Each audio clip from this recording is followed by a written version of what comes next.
एक जादुई दुनिया में जहां 9 जातियां साथ रहती थीं। ड्रैगन्यूट्स, एल्व्स, वनेस्ट्स, dwarves, demons, dark elves, centaurs, beast folk और ह्यूमंस। इन्हीं ह्यूमंस में से एक युवा एडवेंचरर था जिसका नाम था लाइट।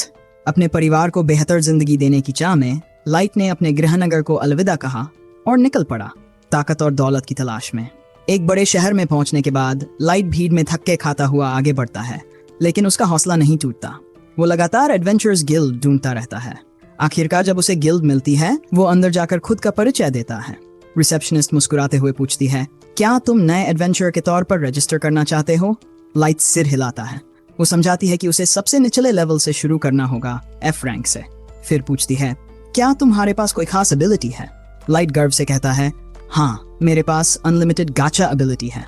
ये एबिलिटी उसे रैंडम कार्ड्स रोल करके चीजें समन करने देती है। वो डिमोन्स्ट्रेट करने के लिए समन करता है और सामने आता है एक टूटा हुआ फोर्क। रिसेप्शनिस्ट हैरान रह जाती है।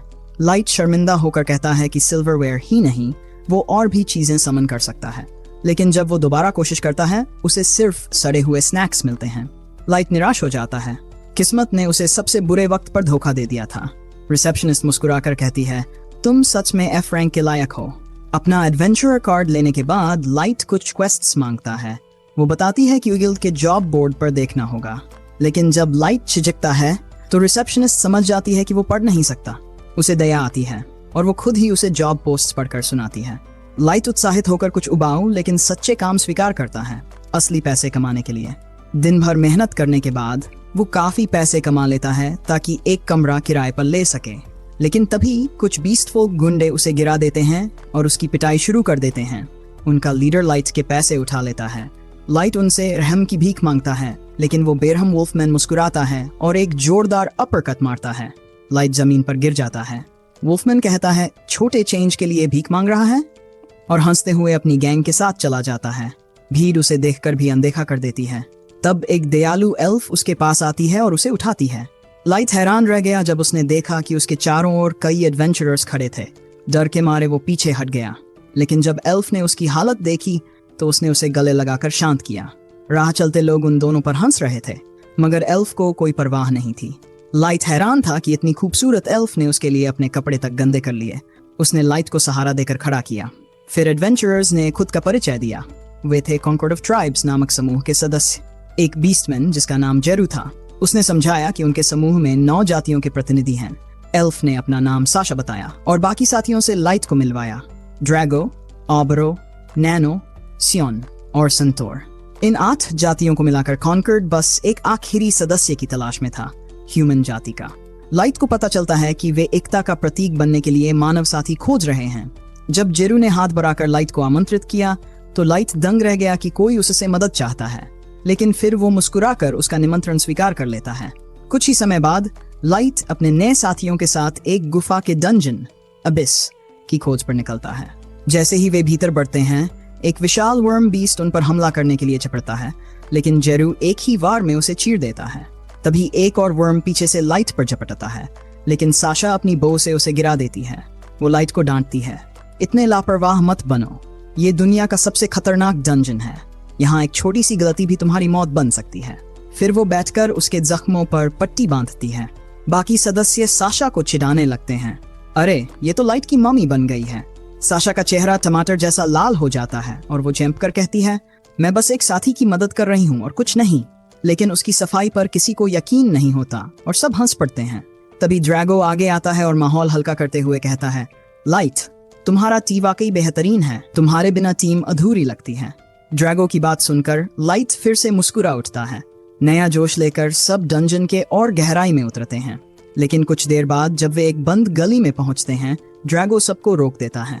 लाइट सोचता है कि शायद अब सब थोड़ा आराम करेंगे, इसलिए वो सबके लिए टी तैयार करने लगता है। मगर तभी ड्रैगो गंभीर आवाज में कहता है, टी की जरूरत नहीं है, क्योंकि हम तुम्हें अपनी पार्टी से निकाल रहे हैं। लाइट पहले तो हंस देता है, उसे लगता है शायद ये कोई मजाक है, लेकिन ड्रैगो का चेहरा ठंडा और सख्त था। उसने वही बात दोहराई, लाइट, तुम अब हमारी टीम का हिस्सा नहीं हो। फिर गिरू आगे बढ़ता है और कहता है, हाँ, तुम आउट हो चुके हो। लाइट कांपती आवाज में पूछता है, क्यों? मैंने ऐसा क्या किया कि तुम लोग मुझे छोड़ रहे हो? गौ ठंडे स्वर में जवाब देता है, क्योंकि हमें तुम्हारी जरूरत नहीं है लाइट। साशा उसे घूरते हुए कहती है, तुम्हारी बेवकूफ़ी अब सहन नहीं होती। सियोन और नैनो भी हंसने लगते हैं। कितना दयनीय है ये इंसान। यहाँ तक कि डीमंस भी राहत की सांस लेते हैं। आखिरकार इससे छुटकारा मिला। लाइट की आंखों में सवाल है, तुम लोग इतने निर्दयी क्यों हो गए? अभी तक तो तुम सब मेरे साथ बहुत अच्छे थे। गोरू ठहाका मारता है, वो सब झूठ था लाइट। हमने तुम्हें बस बहकाने के लिए ऐसा किया था ताकि तुम हमारी पार्टी में शामिल हो जाओ। लाइट की सांसें तेज हो जाती हैं। लेकिन तुम्हें मेरी क्या जरूरत थी? ड्रैगो ठंडी नजरों से उसे देखता है। तुम्हारी एबिलिटी के कारण। हमें लगा था कि तुम्हारी अनलिमिटेड गैचा एबिलिटी कुछ लेजेंडरी शक्ति निकालेगी। वो हंसते हुए कहता है, तुम्हारी एबिलिटी तो कूड़े के ढेर से ज्यादा कुछ नहीं निकली। लाइट कांपती आवाज में कहता है, मैंने तो कभी दावा भी नहीं किया कि मेरी एबिलिटी काम की है। गोरू ताना मारते हुए कहता है, और यही वजह है कि तुम्हें कोई नहीं चाहता। तुम एक नाकाम ह्यूमन हो लाइट। हमारी पार्टी में तुम्हारे जैसे डेड वेट की कोई जगह नहीं। साशा ठंडी हंसी हंसते हुए कहती है, सच कहूं तो अब मुझे राहत है। अब मैं अपने मास्टर से शादी कर सकती हूँ, उस दयनीय इंसान के साथ नहीं। ये सुनकर लाइट के पैर जैसे जमीन में धंस जाते हैं। उसकी आंखों में विश्वास की आखिरी किरण भी बुझ जाती है। ड्रैगो आगे बढ़ता है और ठंडे स्वर में कहता है, अब इस कहानी का अंत करने का वक्त आ गया है। वो गांव की तरफ देखकर आदेश देता है, खत्म कर दो इसे। उसी पल लाइट को एहसास होता है कि अब उसकी जान पर बन आई है। सभी की निगाहें उस पर ठंडी और बेरहम थी। उसे समझ में आ गया, वे उसे इसलिए मारना चाहते हैं ताकि वो कभी मजबूत होकर बदला न ले सके। गांव गुर्राता है और अपने पंजे फैलाकर लाइट की तरफ छपटता है। उसके नुकीले क्लॉज लाइट के गाल को चीर देते हैं। लाइट अपने गाल से बहते खून को देखता है। उसकी सांसें तेज हो जाती हैं। बाकी पार्टी ठंडी नजरों से उसे देखती रहती है, जैसे उनकी आंखों में जरा भी दया न बची हो। लाइट भाई से चिल्लाते हुए भागने लगता है। पीछे से गिरू हंसता है, भागो लाइट, अब इसके मॉन्स्टर्स तुम्हें ब्रंच में खा जाएंगे। लेकिन भागते हुए लाइट की किस्मत फिर से उसका साथ नहीं देती। साशा अपनी धनुष से एक तीर छोड़ती है। वह लाइट के पैर में जा लगता है। दर्द से तड़पता हुआ लाइट जमीन पर गिर जाता है। जीरू उसकी चीखों का मजा लेते हुए आगे बढ़ता है और उसके पेट में जोरदार लात मारता है। लाइट फिर से जमीन पर गिर जाता है, खून घांसते हुए। फिर वह निर्दयता से लाइट पर घूंसे बरसाने लगता है। हर वार में नफरत थी, हर चोट में अपमान। तभी साशा चिल्लाती है, बस करो, उसे मत मारो अभी। अगर हमें ये उसकी गुमशुदगी जैसा दिखाना है तो जरूरत से ज्यादा खून नहीं बहना चाहिए। जीरू दांत दिखाकर हंसता है, ठीक है, तो आखिरी बार मैं खुद करूंगा। वह अपने पंजे उठाता है। उसकी आंखों में खूनी चमक चिलमिलाती है। लाइट कांपते हुए जमीन पर रेंगता है। उसकी आखिरी उम्मीद सिर्फ जिंदा रहना है। उसकी सांसें टूटी हुई है, पर उसका दिल अब भी कह रहा है, मैं जीना चाहता हूँ। गिरू उसकी बेबसी देखकर और भी आनंदित हो जाता है। देखो इस कमजोर इंसान को, मौत सामने है, फिर भी रेंग रहा है। जैसे ही वह वार करने को बढ़ता है, लाइट का हाथ अचानक एक चमकते टेलीपोर्टेशन ट्रैप पर पड़ता है। ड्रैगो चिल्लाता है, गाओ, जल्दी करो, खत्म कर दो इसे ट्रैप एक्टिव होने से पहले। लेकिन ट्रैप सक्रिय हो जाता है। एक तेज रोशनी चमकती है और अगले ही पल लाइट वहां से गायब हो जाता है। वे सब हैरान रह जाते हैं। बीस्टमैन की चीखें गुफा में गूंज उठती हैं। जब लाइट होश में आता है, वह डंजन के किसी और हिस्से में पड़ा होता है। उसका शरीर जख्मों से भरा हुआ है। हर सांस दर्द से भारी लग रही है। वह सोचता है, अब तो कोई भी मॉन्स्टर मुझे मार सकता है। शायद मैं ज्यादा देर तक नहीं टिकूंगा। गुफा की ठंडी हवा उसके घावों को चुभती है और उसे अपने प्यारे परिवार की याद दिलाती है। उसकी आंखों से आंसू बहने लगते हैं। वह सोचता है, कंकॉर्ड इतने दयालु लगे थे, लेकिन उन्होंने मेरे साथ ऐसा क्यों किया? उसे याद आता है कि कैसे उन्होंने उसे डेड एंड तक ले जाकर धोखा दिया था। लाइट के भीतर गुस्सा उमड़ने लगता है। वह बड़बड़ाता है, वे सब शक्तिशाली मास्टर्स और वो कॉन्कर्ड के उच्च अधिकारी, आखिर मैं इनके जैसे पागल लोगों के बीच कैसे फंस गया? उसकी उलझन अब उबाल बन जाती है। लाइट की आंखों में जलती हुई प्रतिज्ञा साफ छलकती है, मैं बदला लूंगा एक एक से। वह धीरे धीरे खड़ा होता है, दर्द और घावों की परवाह किए बिना। उसकी मुट्ठियां कस जाती हैं।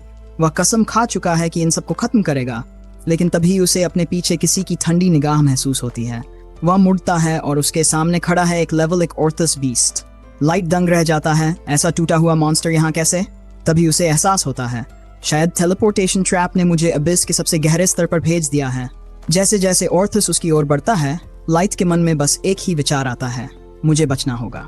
वह घबराहट में अपनी अनलिमिटेड गैचा एबिलिटी बार बार इस्तेमाल करने लगता है। उसकी उंगलियां कांप रही हैं, पर उसका मन प्रार्थना कर रहा है, हे भाग्य, इस बार चमत्कार कर दो। आखिरी उम्मीद के साथ वह बटन दबाता है। अचानक उसके सामने एक विशाल मैजिक सर्कल बनता है।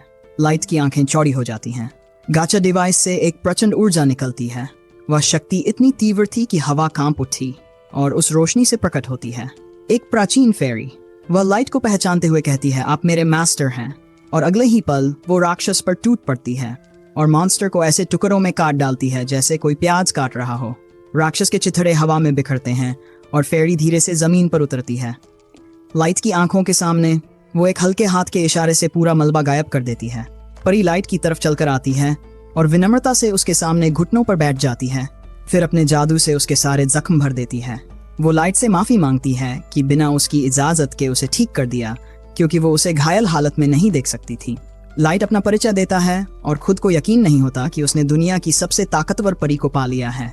परी उसके नाम से ही मोहित हो जाती है और बार बार उसका नाम दोहराने लगती है। फिर कसम खाती है कि अब वो हमेशा उसकी वफादार रहेगी। जो अब तक उसकी पहचान नहीं जानता, झिझकते हुए उसका नाम पूछता है। तब वो बताती है कि उसका नाम मे है। वो एक लेवल 99999 की एवर सीकिंग मेड है। मे समझाती है कि वो लाइट के गाचा से मिली एक सुपर अल्ट्रा रेयर कार्ड है। लाइट कहता है कि गाचा तो सिर्फ बेकार चीजें ही देता है और उसे यकीन नहीं होता कि उसने इतनी ताकतवर परी खींच ली है। मे सोचती है कि लाइट पूरी तरह से उसका हकदार है और उससे विनती करती है कि वो उसे स्वीकार करे। उसके मासूम चेहरे को देखकर लाइट आखिरकार मान जाता है और मे उसका शुक्रिया अदा करती है। फिर मे लाइट से कहती है कि वो अपनी गाचा एबिलिटी की जांच करे। लाइट हैरान हो जाता है जब उसे पता चलता है कि मे के पास अप्रेजल स्किल है। मे बताती है कि ये तो उसकी बहुत सारी क्षमताओं में से सिर्फ एक है और फिर से अनुमति मांगती है। जैसे ही लाइट हाँ कहता है, मे की आंखें चमकने लगती हैं और वो उसे ध्यान से परखती है। वो देखती है कि गाचा ने लाइट को कई परतों वाली गुप्त सुरक्षा दी हुई है। मे उसकी इस शक्तिशाली क्षमता से बहुत प्रभावित होती है। वो समझाती है कि गाचा पहले बेकार इसलिए लग रहा था क्योंकि लाइट पहले ऐसे इलाकों में था जहां माना बिल्कुल नहीं थी, लेकिन सुपरचार्ड एबिस में गाचा ने उसके आसपास की माना को सोख लिया और उसे रेयर कार्ड पाने की संभावना बहुत बढ़ा दी। वो आगे समझाती है कि अनलिमिटेड गाचा कार्ड की रैंक्स होती हैं। सबसे ऊपर होती है एक्स्ट्रा रैंक और सुपर अल्ट्रा रेयर और सबसे नीचे नॉर्मल और एरर। लाइट अभी भी कुछ समझ नहीं पाता। तुम्हें बताती है कि सतह पर रहते हुए उसे कभी अच्छे पुल्स नहीं मिले क्योंकि वहां माना बहुत कम थी। वो लाइट की तारीफ करती है कि उसने गाचा की ताकत को पहचान लिया और रेयर कार्ड पाने के चांस बढ़ाने के लिए एबिस में प्रवेश किया। हालांकि मैं कहती है कि उसके लिए अकेले इस खतरनाक जगह में आना बेहद जोखिम भरा था। इस पर लाइट कहता है कि वो गलत सोच रही है। वो बताता है कि वो एबिस में अपने साथियों के साथ गया था, लेकिन उन्होंने उसे धोखा दिया और उसके शरीर को यातनाएं दी। उनकी निर्दयता और तानों को याद करते हुए लाइट रोने लगता है और मेरे को पूरी कहानी बताता है। वो शिकायत करता है कि वो तो बस अपने परिवार के लिए ईमानदारी से मेहनत करके कुछ कमाना चाहता था, पर उन्होंने उसे तड़पाया। मैं चुपचाप उसे देखती रहती है जब वो अपना दर्द बाहर निकालता है। उसके चेहरे पर उनके धोखे से टूटा हुआ दिल साफ छलकता है। आखिर में लाइट घुटनों पर गिर जाता है और दर्द में कहता है कि वो कभी भी उन दरिंदों को माफ नहीं करेगा जिन्होंने उसे चोट पहुंचाई। वो अपने पैर में धन से तीर को कसकर पकड़ लेता है और रोने लगता है। तभी मैं चुपचाप उसे अपनी बाहों में भर लेती है। उसकी गर्म झप्पी में लाइट का दिल धीरे धीरे शांत हो जाता है और उसके आंसू थम जाते हैं। मैं धीरे से कहती है कि वो उसके दर्द की गहराई को कभी नहीं समझ सकती, लेकिन वो अपनी सारी ताकत लगाकर कॉनकॉर्ड को उनके किए की सजा जरूर दिलाएगी। लाइट हैरानी से उसकी तरफ देखता है तो मैं कसम खाती है कि वो उन सबको पलक चपकते ही उसके सामने लाकर खड़ा कर देगी। लाइट तुरंत उसे रोकता है और उठ खड़ा होता है। मैं सोचती है कि लाइट तो अपनी भलाई में भी जरूरत से ज्यादा नरम दिल है। वो कहती है कि उसे इतना दयालु नहीं होना चाहिए, लेकिन लाइट कहता है कि वो इस हालत में इसलिए पहुंचा क्योंकि वो खुद कमजोर था। वो में से कहता है कि वो उसकी शक्ति का इस्तेमाल बदला लेने के लिए नहीं करना चाहता। वो कसम खाता है कि अब वो खुद मजबूत बनेगा और कॉनकॉर्ड को अपनी ही 2 हाथों से सजा देगा। लाइट सोचता है कि मैं शायद उसके इस अवास्तविक सपने पर यकीन नहीं करेगी, लेकिन मैं बिना किसी झिझक के वादा करती है कि वो उसके लक्ष्य में हर कदम पर उसका साथ देगी। वो कहती है कि उसे लाइट की क्षमताओं पर पूरा भरोसा है। ये सुनकर लाइट खुशी से मुस्कुरा देता है और मैं भी उसके मुस्कुराहट का जवाब मुस्कान से देती है। फिर लाइट अपने गाचा का इस्तेमाल करता है और एबिस में एक और ताकतवर औजार को समन करता है। मैं पूरी निष्ठा से देखती है जब लाइट अपनी शक्ति के साम्राज्य की नींव रखता है। एबिस की असीम माना से भरे वातावरण में विशाल जादुई चक्र लाइट को चारों ओर से घेर लेते हैं और उसकी ताकत की खोज के लिए अंतिम औजारों को बुलाने लगते हैं। उस किस्मत बदल देने वाले दिन के 3 साल बाद और अब लाइट एक भव्य महल में सैकड़ों नौकरानियों पर राज करता है। एक ऐसा महल जो उसने खुद अपने लिए बनाया है। मैं हमेशा उसकी बगल में रहती है, जैसा उसने उससे वादा किया था जिस दिन वह उससे पहली बार मिली थी। सभी नौकरानियां उस पर पूरी तरह मोहित लगती हैं। वे उसे देखकर खुश होती हैं और उसकी तारीफ में झूम उठती हैं, बस इतना कि वह उन पर नजर डाल ले। जब मैं उन्हें ठीक से व्यवहार करने के लिए कहती है तो लाइट किले से बाहर निकलता है और स्थानीय बाजार की ओर बढ़ता है, जहां हर कोई उसे पहचानता है। एक दुकानदार उसे आवाज लगाकर नाश्ता करने बुलाता है, जबकि कुछ और लोग उसे बताते हैं कि देश में स्नैक फूड्स की कमी हो गई है। लाइट वादा करता है कि वह जल्द ही इस समस्या को सुलझा लेगा, लेकिन मैं उसे कहती है कि उसे इतनी छोटी बातों की चिंता नहीं करनी चाहिए, क्योंकि वह खुद सुनिश्चित करेगी कि लॉजिस्टिक की समस्या जल्द से जल्द हल हो जाए। लाइट सोचता है कि उसे लॉजिस्टिक संभालने के लिए एक नया सिस्टम बनाना होगा, क्योंकि पिछले 3 सालों में यहाँ की जनसंख्या कई गुना बढ़ चुकी है। वह हमें से पूछता है कि उसकी बाकी लेजेंडरी समन्स कहाँ हैं।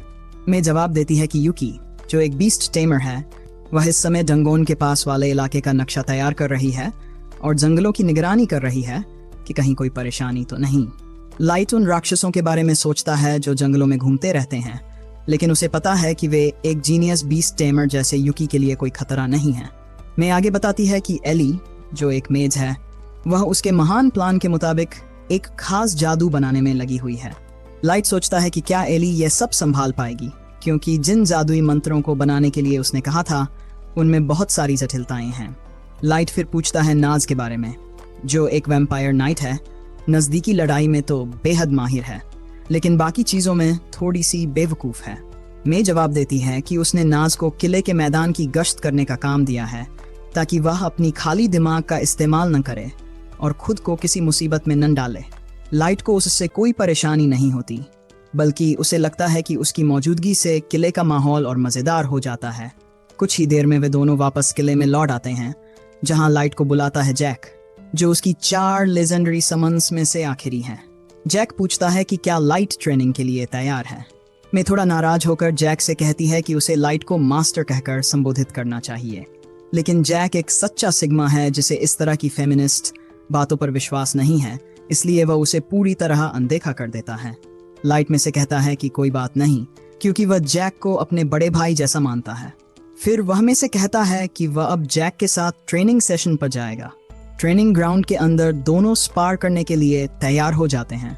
लाइट अचानक तेजी से आगे बढ़ता है और एक ही झटके में जैक के कड़े एब्स पर मुक्का जड़ देता है, जिससे जैक पीछे की ओर धकेल दिया जाता है।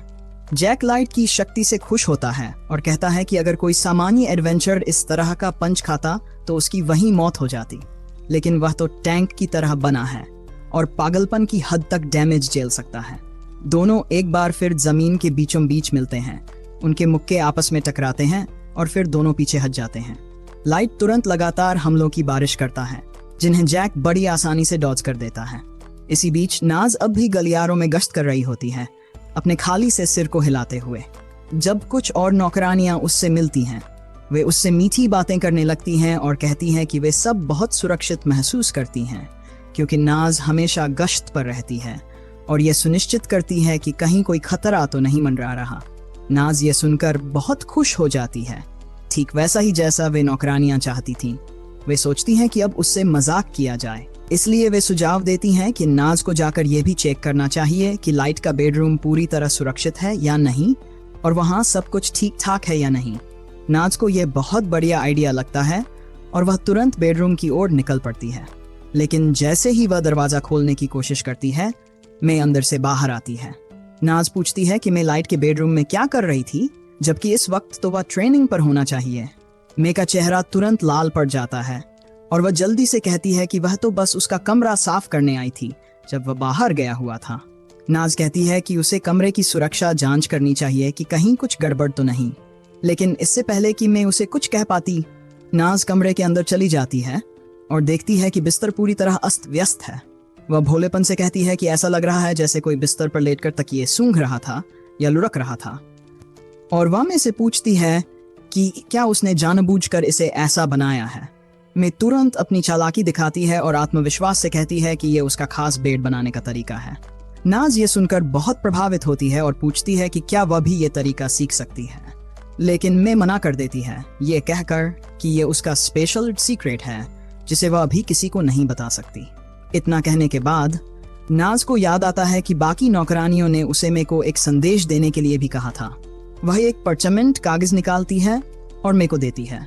मे उसे पढ़ते ही समझ जाती है कि बाकी नौकरानियां उसके खिलाफ बगावत कर रही हैं, क्योंकि वह हमेशा लाइट के बेडरूम पर कब्जा किए रहती है और कभी किसी और को उसे साफ करने नहीं देती। मे नाज से कहती है कि वह इस बारे में चिंता न करे, वह खुद उन नौकरानियों से निपट लेगी।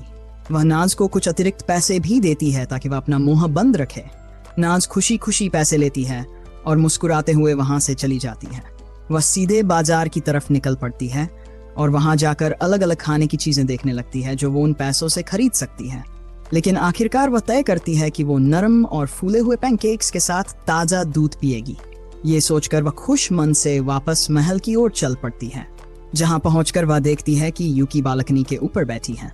नाज उससे पूछती है कि क्या उसका जंगल वाला काम खत्म हो गया है, और उसकी वही बेकार हरकतों से परेशान यूकी बताती है कि उसने मे के कहे अनुसार नक्शा पहले ही बना लिया है और अब उसे देने वापस आई है। नाज उसे बधाई देती है और फिर अपनी पहरेदारी की ड्यूटी पर लौट जाती है, इससे पहले कि वह सिंहासन कक्ष में प्रवेश करे। जैसे ही वह उस चमक दमक वाले कमरे में पहुंचती है, वह जोर जोर से चिल्लाने लगती है क्योंकि वहां उसे रोकने वाला कोई नहीं होता। इसके बाद वह खुद सिंहासन पर कूद जाती है और उसके साथ खेलने लगती है, लेकिन गलती से एक देवदूत की मूर्ति का पंख तोड़ देती है। मे से डरकर वह तुरंत उसे किसी तरह वापस जोड़ती है और अपनी जान बचाने के लिए सीधा सिंहासन कक्ष से भाग जाती है। उसी समय प्रशिक्षण मैदान के अंदर लाइट और जैक अपनी लड़ाई जारी रखते हैं। कुछ देर बाद जैक सुझाव देता है कि आज के लिए अब बस कर लेते हैं और नहाने चलते हैं। वे दोनों जल्द ही बाथरूम की ओर बढ़ते हैं और जैसे ही वे उस विशाल बाथटब में प्रवेश करते हैं, जैक लाइट की तारीफ करता है कि उसने कितनी जल्दी सारी स्किल्स सीख ली हैं। वह कहता है कि अब इतना मजबूत हो गया है कि डंजन के ज्यादातर जीव उसके लिए बच्चों का खेल हैं, यानी अब सतह पर भी बहुत कम लोग होंगे जो उसे चुनौती दे पाएंगे। लेकिन वह उसे चेतावनी भी देता है कि अब भी कुछ ऐसे लोग हैं जो जैसे ही मौका मिलेगा उसे पूरी तरह नष्ट करने की कोशिश करेंगे। ये सुनकर लाइट गंभीर हो जाता है, क्योंकि उसे याद आता है वो धोखा जो उसे 3 साल पहले मिला था। वह दृढ़ता से कहता है कि जब तक वह अपना बदला नहीं ले लेता तब तक उसका सफर खत्म नहीं होगा। उसी समय मे के कमरे में वह 4 मुसीबत खोर नौकरानियां बुलाई जाती हैं और उनसे पूछती है कि आखिर उनका क्या मसला है, क्योंकि वह उनकी लिखी चिट्ठी खुद उनके सामने पढ़ रही होती है। जब वे चारों मे के सामने आती हैं तो उनके मुंह से एक शब्द भी नहीं निकलता, क्योंकि उन्हें समझ नहीं आता कि क्या कहें। वे माफी मांगती हैं, ये कहते हुए कि वह तो बस उनका समर्थन दिखाने का तरीका था, क्योंकि वे जानती हैं कि मे बहुत ज्यादा काम कर रही है। मे उन्हें कहती है कि उसके काम की चिंता छोड़ो और अपने काम पर ध्यान दो। वह उन्हें लाइट के कमरे की सफाई करने की अनुमति नहीं देती, बल्कि उन्हें सजा देती है और आदेश देती है कि वे सिंहासन कक्ष तक जाने वाले लंबे गलियारे की सफाई अपने हाथों से करें। नौकरानियां ये सुनकर हैरान हो जाती हैं और कहती हैं कि वह गलियारा बहुत लंबा है, लेकिन मे उन्हें साफ शब्दों में कहती है कि करते रहो, इससे वे तब तक व्यस्त रहेंगी जब तक वह लाइट के साथ मिशन पर बाहर होगी। बाहर नाज एक दुकान की खिड़की से चिपकी खड़ी है। उसकी नजरें एक खूबसूरत गॉन्टलेट पर टिकी हैं जिसे वह खरीदना चाहती है, लेकिन उसके पास पैसे नहीं हैं। तभी वहां एली आ जाती है और पूछती है कि नाज इतनी देर से क्या देख रही है। नाज उस गॉन्टलेट की ओर इशारा करते हुए पूछती है कि एली इतनी जल्दी वापस क्यों आ गई, जबकि उसे तो नई निर्माण साइट की देखरेख करनी थी। एली जवाब देती है कि निर्माण का काम ठीक चल रहा है, इसलिए उसने सोचा थोड़ा ब्रेक ले लेती हूँ।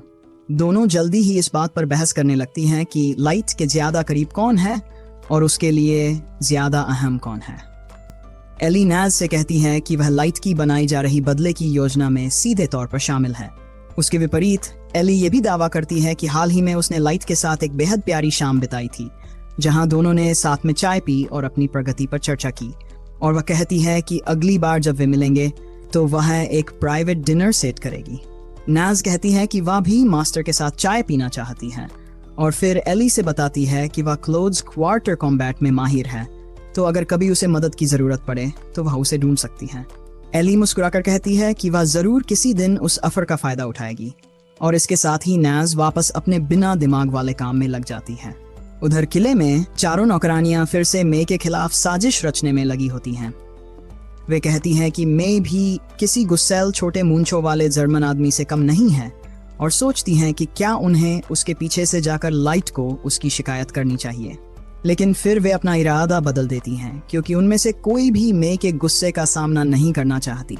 उनमें से एक कहती है कि लाइट मे की इतनी परवाह इसलिए करता है क्योंकि वह उसकी सबसे पहली समन थी, जबकि बैंगनी बालों वाली नौकरानी कहती है कि लाइट को अगली समन यानी युकी को बुलाने में पूरे 2 महीने लग गए थे। इसका मतलब है कि मे और लाइट उन 2 महीनों तक डंजन में अकेले साथ थे। यह सोचकर वे सभी बुरी तरह जलने लगती हैं और जमीन पर लौटने लगती हैं। फिर वे तय करती हैं कि मे को रास्ते से हटाने के लिए कुछ वूडू मैजिक करें। वे एक मेज के चारों ओर बैठकर मर्जा का जाप करने लगती हैं ताकि मे किसी तरह गायब हो जाए। लेकिन उनकी किस्मत खराब होती है क्योंकि मे उनकी सारी बातें सुन लेती है और उनके कमरे में घुस आती है। एक बार फिर उन्हें कोने में घेर लेती है। नौकरानियां तुरंत माफी मांगने लगती हैं और कहती हैं कि बस थोड़ी जलन महसूस कर रही थी और उनका कहे हुए किसी भी बात का कोई गलत मतलब नहीं था। मैं उन्हें सख्त लहजे में कहती है कि बेकार की अजीब कल्पनाएं करना बंद करो, क्योंकि जब उसके समन होने और युकी के समन होने के बीच का वो समय था, तब लाइट हर एक चीज के बारे में सीखने में लगा हुआ था जो वह मैजिक से जान सकता था, और साथ ही वह हर मार्शल आर्ट की प्रैक्टिस भी कर रहा था जो वह आजमा सकता था। तो उस वक्त उनके पास किसी और चीज के लिए जरा भी समय नहीं था। ये सुनकर नौकरानियां थोड़ी राहत की सांस लेती हैं। मैं कहती है कि वह यहाँ वापस इसलिए आई थी क्योंकि उसे लगा कि शायद वह नौकरानियों के साथ ज्यादा सख्त हो गई थी, लेकिन अब उसे एहसास होता है कि शायद उसने सही किया था। इसलिए वह उन्हें आदेश देती है कि अब सिंहासन कक्ष की सफाई भी करें, क्योंकि अगर उनके पास वूडू मैजिक करने का समय है तो सफाई करने का भी होना चाहिए। मे के पूरी तरह रहम पर होने के कारण नौकरानियों के पास उसके आदेश मानने के अलावा कोई और रास्ता नहीं था, इसलिए उन्होंने पूरा सिंहासन कक्ष भी साफ किया। इस बार उन्होंने तय किया कि ज्यादा बोलने से अच्छा है चुप रहना ताकि किसी और मुसीबत में न फंसें। लेकिन जब वे सिंहासन की सफाई कर रही थी तो हरे बालों वाली बेवकूफ नौकरानी गलती से उस एंजल विंग के टुकड़े को गिरा देती है जो नैज ने पहले तोड़ा था। वह टुकड़ा जमीन पर गिर जाता है और सारी नौकरानियां डर से कांप उठती हैं, सोचती हैं कि अब मैं उनके साथ क्या करेगी। अगली सुबह लाइट डंजन में प्रवेश करता है जहां नैज, एली और यूकी पहले से ही उसका इंतजार कर रही होती हैं। वह उन्हें शुभ प्रभात कहता है, जबकि नैज और एली पहले की तरह झगड़ना शुरू कर देती हैं। तभी अचानक एक मॉन्स्टर परछाइयों से बाहर निकलता है और लाइट तुरंत जम जाता है क्योंकि वह पहचान जाता है कि वह एक हेलहाउंड है। उसे पता है कि अब वह पहले से कहीं ज्यादा ताकतवर है, लेकिन उस दिन का ट्रॉमा आज भी उसका पीछा नहीं छोड़ता। हर बार जब वह उस दानव को देखता है तो उसका खून सूख जाता है, लेकिन उसकी टीम को जरा भी डर नहीं लगता, बल्कि वे सब गुस्से में भर जाते हैं ये देखकर कि हेलहाउंड ने लाइट को इतना परेशान कर दिया। नाज तुरंत उसे छोटे छोटे टुकड़ों में काटने की तैयारी करने लगती है, जबकि एली लाइट से अनुमति मांगती है कि वह इस दुनिया से हेलहाउंड्स की पूरी प्रजाति को मिटा दे। और यूकी सोचती है कि क्या वह किसी तरह खुद नर्क ढूंढकर इस राक्षस को सीधे उसके सबसे गहरे गड्ढे में धकेल सकती है।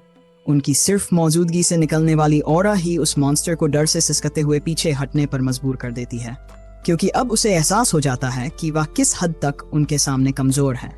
लेकिन लाइट अपनी टीम को शांत करता है, खुद को संभालता है और धीरे धीरे उस मॉन्स्टर की तरफ बढ़कर उसके सिर पर हाथ फेरता है।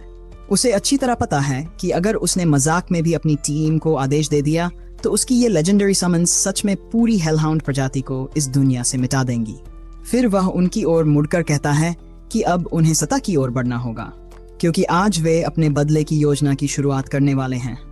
वीडियो में आगे बढ़ने से पहले आप लोगों से एक छोटी सी रिक्वेस्ट है। अगर आपने अभी तक चैनल को सब्सक्राइब नहीं किया है तो तुरंत सब्सक्राइब करें और अपना फेवरेट एनिमे कमेंट में लिखें। जिस एनिमे पर सबसे ज्यादा हाथ उठेंगे उसी पर अगली कहानी बनाएं। चलिए अब कहानी शुरू करते हैं। जमीन की सतह पर, जहां अब बीस्ट फोक लोग झुककर सलाम कर रहे हैं उस फरी को जो कभी उस पार्टी का हिस्सा था जिसने लाइट को धोखा दिया था और उसे मरने के लिए छोड़ दिया था।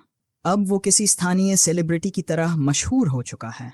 लोग तो उससे अपनी बहनों के साथ रिश्ता जोड़ने की भी भीख मांगते हैं। वो अपने साथियों के साथ ऐसे चलता है जैसे कोई बड़ा बॉस हो। तभी उसकी नज़र एक इंसानी बच्चे पर पड़ती है जो कूड़े में से कुछ खाने लायक चीज ढूंढ रहा होता है।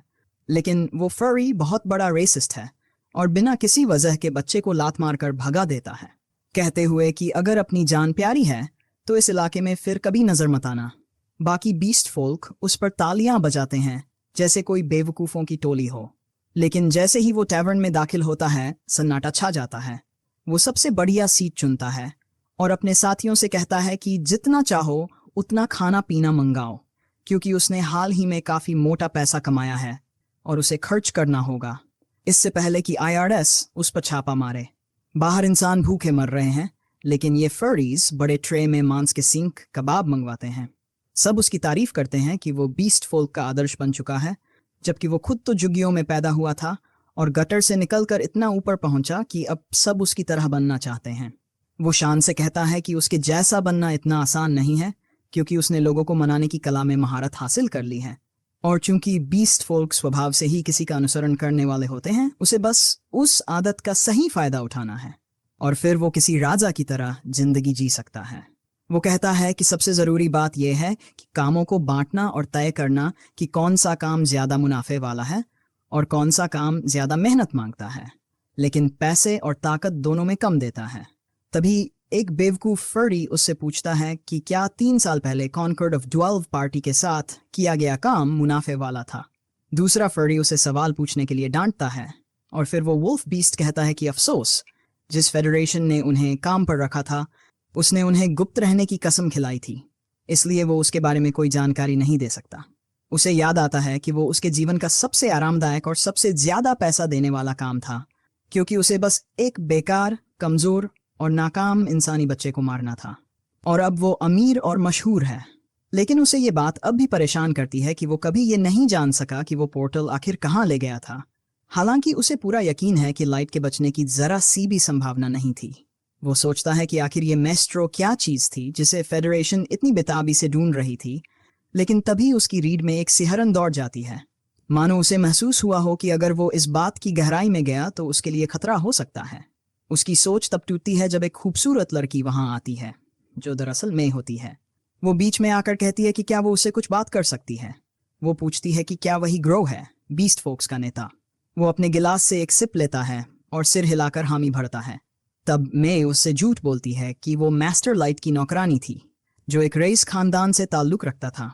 ये सुनकर ग्रो हैरान रह जाता है कि लाइट किसी कुलीन परिवार का सदस्य था और सोचने लगता है कि अगर उसने उसे जिंदा रखा होता तो शायद उसे और ज्यादा मुनाफा हो सकता था।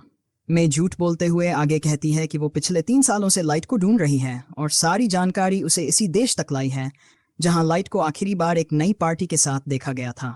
तब जेरल जवाब देता है कि हाँ, वो उसी पार्टी का सदस्य था और लाइट सच में उनके साथ था। ये सुनकर मे की आंखें नम हो जाती हैं और वो झूठ बोलती है कि उसने सुना था लाइट डंजन में मारा गया और फिर कभी दिखाई नहीं दिया। ग्रो सिर हिलाते हुए कहता है कि हाँ, ये सच है, लाइट की किस्मत खराब थी और वो मर गया। लेकिन मे उससे पूछती है कि क्या वो उसे उस जगह ले जा सकता है, ताकि उसे थोड़ी तसल्ली मिल सके कि लाइट आखिरी बार कहाँ जिंदा था। तब जेरल बदतमीजी से पूछता है, मुझे इससे क्या मिलेगा? और उसकी हैरानी की बात यह होती है कि मे एक थैली निकालती है जिसमें 3 ठोस सोने की ईंटें होती हैं। उसके आसपास के साथी ये देखकर दंग रह जाते हैं और कुछ बोल नहीं पाते, लेकिन ग्रो अपने चेहरे के हाव भाव पर काबू रखता है, सोचते हुए कि कहीं ये कोई जाल तो नहीं, या फिर ये लड़की सच में बस चाहती है कि कोई उसे डंजन तक पहुंचाए। फिर भी वो तय करता है कि ये सौदा मान लेना चाहिए, क्योंकि उसे पूरा भरोसा है कि एक अकेली इंसान लड़की उसका बाल भी बांका नहीं कर सकती। ग्रो आखिरकार अपने साथियों को साथ लेकर मे को डंजन तक ले जाता है। कई घंटे चलने के बाद वो उससे पूछता है, क्या तुम ठीक हो? मे थकी हुई दिखती है, लेकिन मुस्कुराते हुए कहती है कि वो अब भी चल सकती है। ग्रो मन ही मन सोचता है कि किस तरह ऐसे बढ़िया काम खुद ब खुद उसके हिस्से में आते हैं। अब वो इस लड़की से सारा सोना लेगा और लाइट की कब्र पर ही उसका फायदा उठाएगा। आखिरकार वो उस गुफा में पहुंचते हैं जहां लाइट को फेंककर मरने के लिए छोड़ दिया गया था। वहां पहुंचकर गार्ड मे से कहता है, यही वो जगह है जहां लाइट का हादसा हुआ था। फिर वो झूठ बोलता है कि कुछ मॉन्स्टर्स ने उन पर अचानक हमला कर दिया था और लाइट को भागने का मौका तक नहीं मिला।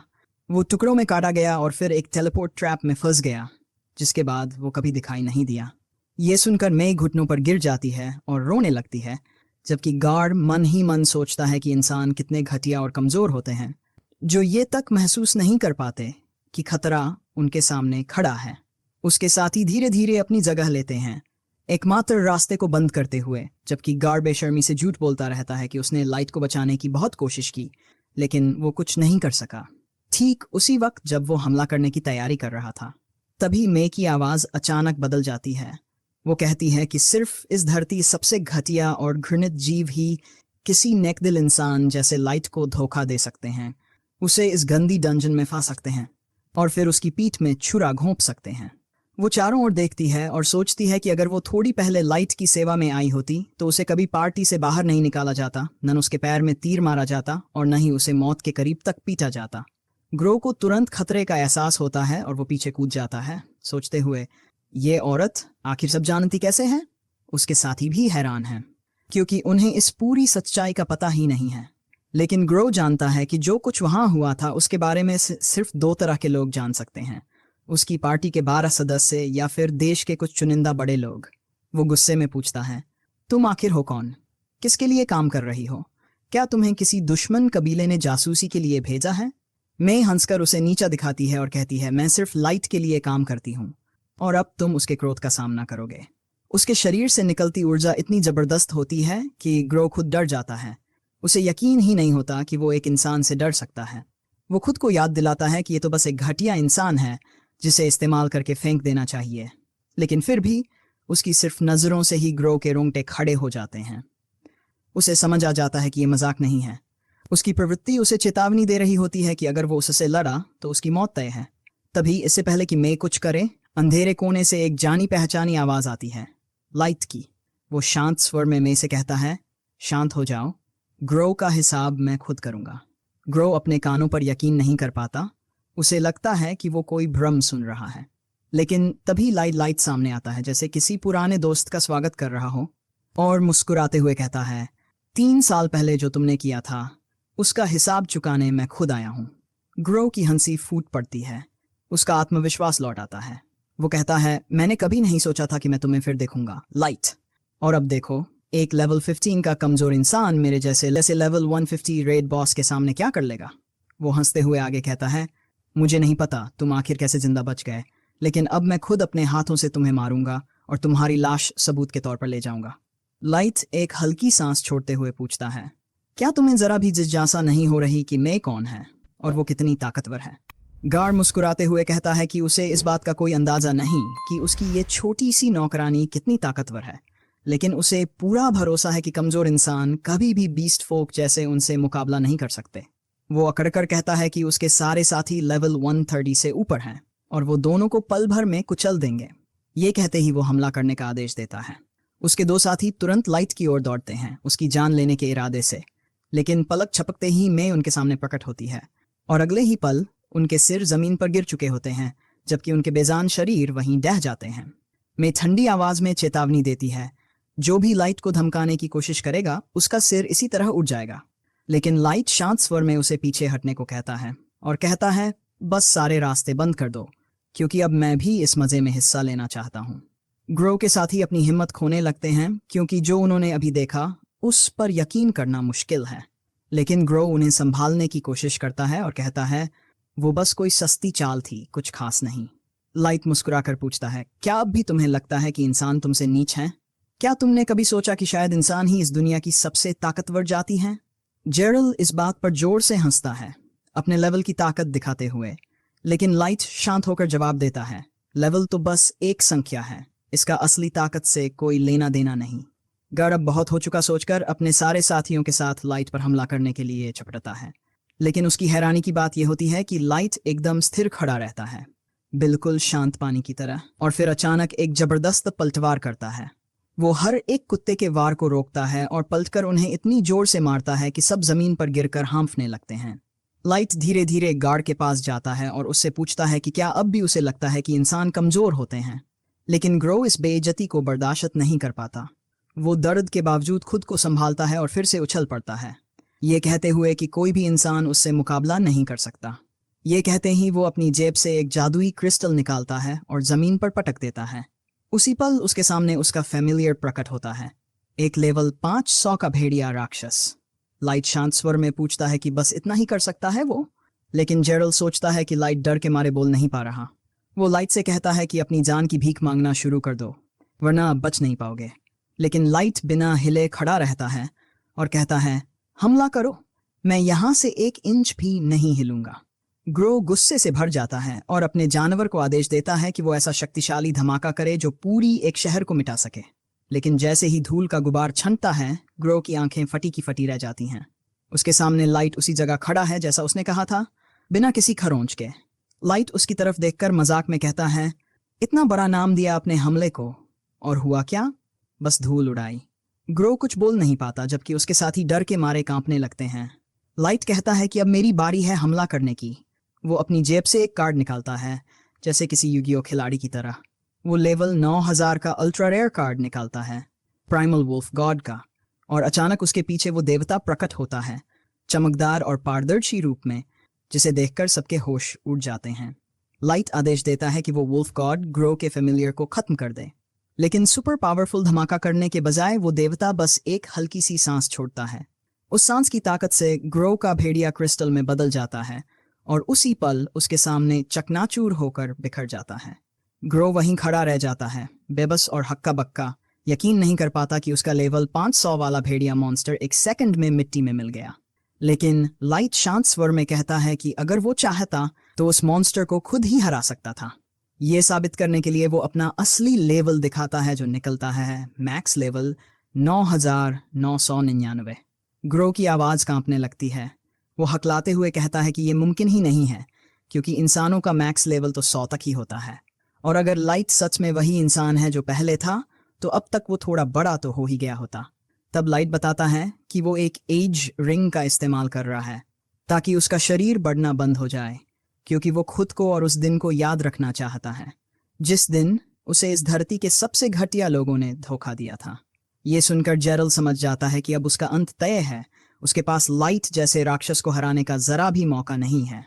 उसे पता है कि अब वो मर चुका है, इसलिए वो वही करता है जो हर कायर करता है, अपने हथियार जमीन पर फेंक देता है और माफी मांगने लगता है। वो कहता है कि उसने जो किया वो मजबूरी में किया, फेडरेशन के दबाव में। वो दावा करता है कि आज भी उसका किसी को नुकसान पहुंचाने का इरादा नहीं था, बल्कि वो सच्चाई बताने वाला था। लेकिन उसके साथ ही खुद ही ये सब योजना बनाकर उसे इसमें घसीट लाए। उसके अधीन काम करने वाले सैनिकों को यकीन नहीं होता कि यही वही आदमी है जो सुबह तक अपनी ताकत और कौशल का घमंड दिखा रहा था। जेरल सिर झुका लेता है और लाइट से माफी की भीख मांगता है, यहाँ तक कि कहता है कि अगर लाइट चाहे तो वो उसका निजी पालतू बन जाएगा। लेकिन लाइट को इसकी कोई परवाह नहीं। वो बस एक ठंडी आवाज में पूछता है, असल में ये मेस्ट्रो क्या है और सरकार उसे ढूंढने के लिए इतनी पागल क्यों है? ग्रो ईमानदारी से जवाब देता है कि उसे नहीं पता मेस्ट्रो कौन है, बस सरकार ने इतना कहा था कि शायद वो कोई इंसान होगा। तब लाइट पूछता है, तो जब तुम्हें लगा कि मैं मेस्ट्रो नहीं हूं, तब भी मुझे मारने का फैसला क्यों किया? ग्रो तुरंत सिर झुका देता है और कहता है कि सच में उसे कुछ नहीं पता, बस उन्हें ऐसा करने का आदेश मिला था। इसके बाद लाइट अपनी नज़र उन गुर्गों की ओर घुमाता है और पूछता है कि क्या उनमें से किसी को कुछ पता है। अपनी जान बचाने के लिए वे सब झूठ बोलने लगते हैं कि उन्हें वो जानकारी मालूम है जो लाइट चाहता है, लेकिन मैं अपनी खास आंख से उनके झूठ को देख लेती है और बिना किसी हिचकिचाहट के उन्हें टुकड़ों में काट देती है। खून चारों तरफ फैल जाता है और वो ठंडे स्वर में कहती है, जो भी लाइट के सामने झूठ बोलेगा उसकी मौत मेरे हाथों होगी। इसके बाद लाइट दोबारा ग्रो की तरफ देखता है और पूछता है, अगर मैं सतह पर जाकर युद्ध छेड़ दूं तो क्या तुम्हें लगता है कोई मुझे हरा पाएगा? ग्रो ईमानदारी से जवाब देता है कि लाइट बेहद ताकतवर है और अकेले ही पूरे देशों को मिटा सकता है, लेकिन अगर सारे देश एकजुट हो जाएं और अपने सभी हथियारों का इस्तेमाल करें तो शायद उसे मुश्किलों का सामना करना पड़ेगा। आखिरकार वो एक आदमी है जिसके साथ सिर्फ एक मेड है। लाइट हल्की मुस्कान के साथ कहता है, मैं तुम्हें कुछ दिखाना चाहता हूँ, और फिर वो टेलीपोर्टेशन मैजिक का इस्तेमाल करके सबको अपने सिंहासन कक्ष में ले जाता है। गार्ड की आंखें हैरानी से फटी रह जाती हैं। वो मानो पागलपन की कगार पर पहुंच जाता है। उसके सामने लाइट की सेना खड़ी है, जहां सबसे निचले सैनिक का लेवल 1500 है, 4 मेड्स का लेवल 9099 है और बाकी अनगिनत योद्धाओं का लेवल 6000 से 9000 के बीच है। ग्रो बोल भी नहीं पाता। उसकी आंखों से आंसू निकल पड़ते हैं जब उसे एहसास होता है कि लाइट एक झटके में पूरी धरती को मिटा सकता है। अब वो इंसान नहीं रहा, बल्कि एक देवता बन चुका है, और उसके मन में ये सवाल गूंजता है, जब युद्ध शुरू होगा तब इस दुनिया का क्या होगा? लेकिन यहीं पर यह वीडियो खत्म होता है। अगर आपको वीडियो पसंद आया हो तो चैनल को लाइक और सब्सक्राइब जरूर करें। देखने के लिए धन्यवाद। हम मिलते हैं अगले एपिसोड में।